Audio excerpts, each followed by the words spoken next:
నొప్పి మాయం సర్జరీ దూరం ఆపరేషన్ లేకుండా మోకాళ్ళ నొప్పులకు ఆధునిక చికిత్స ప్రాణ పెయిన్ క్లినిక్. మీరు హర్ష సాయి అంటే అప్పటి వరకు మీరు బెట్టింగ్ యాప్స్ మీద ఫైట్ చేస్తున్న మీరు సడన్ గా వీడియోలు ఆపేయడం, మీ మీద కేసు పడడం ఇవన్నీ జరిగాయి. అంటే మూడు కేసులు పడడం ఇవన్నీ జరిగాయి. అంటే కేసులకు భయపడి వీడియోలు ఆపేశారా? మరి ఇంకా ఆ ఫైట్ ఎందుకు కంటిన్యూ చేయలేదు? అండ్ ఇంకొకటి టీవీ5కి సంబంధించిన ఒక డిబేట్ జరిగింది. ఆ డిబేట్ లో మీరు కూడా డబ్బులు తీసుకున్నారని ఇమ్రాన్ ఖాన్ అనడం, మీరు కూడా వేరే వాళ్ళు వేరే అందులో నేను డబ్బులు తీసుకున్నానని ఏమన్నా స్క్రీన్ షాట్ చూపించాడా? స్క్రీన్ షాట్ ఏం లేదు. స్క్రీన్ షాట్ చూపించాడా? ఏం చూపించా? కొన్ని వాయిస్ వినిపించాడా? ఇమ్రాన్ నాకు డబ్బులు కావాలి అన్న వాయిస్ వినిపించాడా? ఇమ్రాన్ నువ్వు నాకు డబ్బులు ఇవ్వకపోతే ఆ రోజు ఎందుకు ఒప్పుకోలేదు? ఆ రోజు ఎందుకు మీరు ఇచ్చారంటే ఇచ్చారని అన్నారు కదా. అక్కడ నేను జూమ్ కాల్లో ఉన్నా, మన సన్నీ సెలూన్ లో జూమ్ కాల్లో ఉన్నా. జూమ్ నాకు అసలు మామూలుగానే ఓ కన్ను కనిపించి చావదు, ఓ చెవులు అంత షార్ప్ చెవులు కాదు. ఏది ఈ బొక్కలో మొబైల్లో మనం అడ్డమైన టీలు కాఫీలు అన్ని కలిపి ఇందు లోపలికి వెళ్తుంది. ఇది టెక్నికల్ ప్రాబ్లం. నమ్మితే నమ్మండి, నమ్మకపోతే లేదు. ఇది ఇంత దూరం పెట్టి నీ కాల్ ఏదో వినిపిస్తున్నావు అంటే అమ్మ అసలు టీవీ5కి వెళ్ళొద్దు, అదో మ్యానిపులేటెడ్ ఇంటర్వ్యూ అని కూడా చెప్పారు నాకు. అదో మ్యానిపులేటెడ్ ఇంటర్వ్యూ అని చెప్పారు. కాకపోతే నువ్వు తప్పు చేయలేదు అనుకో, నువ్వు ఇప్పుడు ప్రపంచంలో ఏ జర్నలిస్ట్ కానీ ఇప్పటికీ ఆన్ టిల్ డేట్ నేను ఆన్ కెమెరా ముందు చెప్తున్నా, తప్పు చేయనప్పుడు నేను భయపడాల్సిన అవసరం లేదు. అది టీవీ5 వాళ్ళు ఆ డిబేట్ అన్నావు కదా, సో నేను తప్పు చేయలేదు కాబట్టి ధైర్యంగా వెళ్ళిపోతుంటే నాకు అక్కడ హర్ష సాయి వస్తానని చెప్పాడు, అంతేగాని ఇమ్రాన్ వస్తాడని చెప్పలేదు. హర్ష సాయి నాతో మాట్లాడకుండా ఆల్రెడీ టీవీ5తో అగ్రిమెంట్ చేయించుకున్నాడట.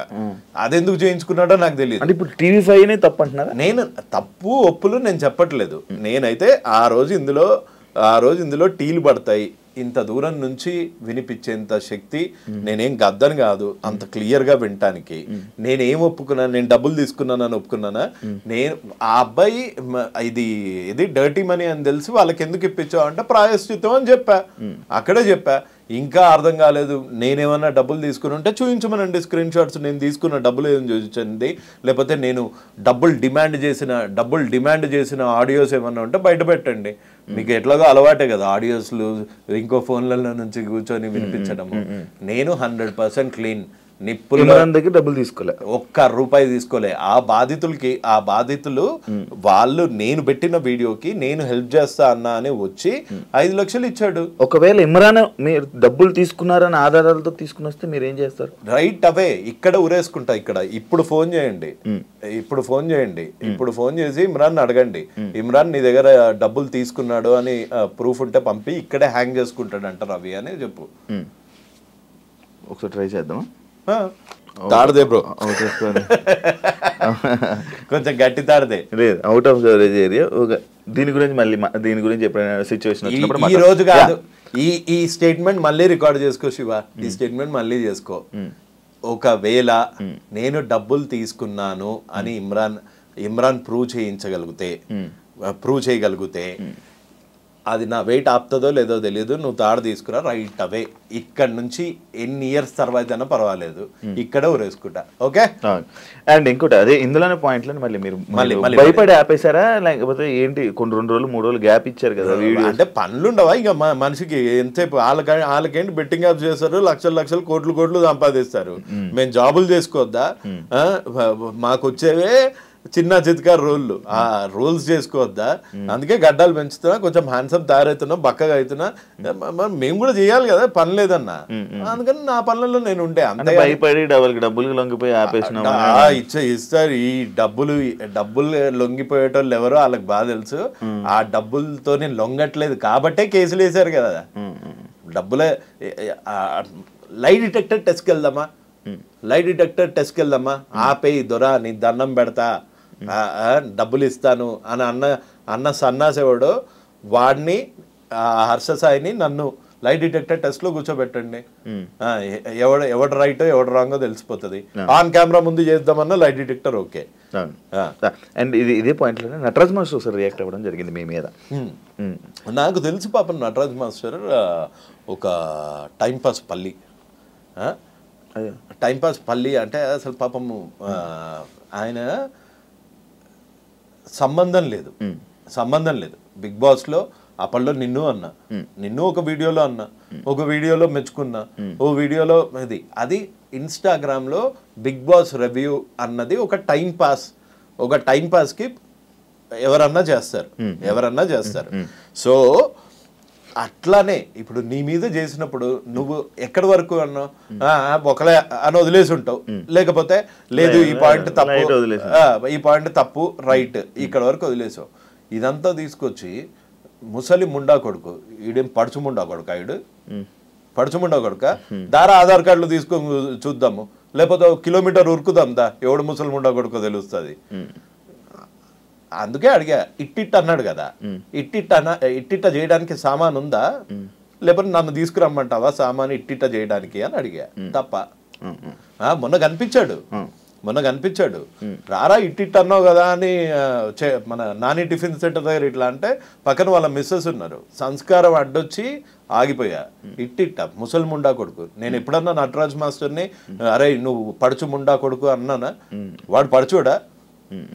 ఆడు బత్తాయి డాన్స్ అయితే ఇప్పుడు అవే స్టెప్పులు లేదు. ఇప్పుడు ఒకవేళ నటరాజ్ మాస్టర్ తో మీరు డిబేట్ కూర్చోవాలనుకుంటే డిస్కషన్ కూర్చుంటారా?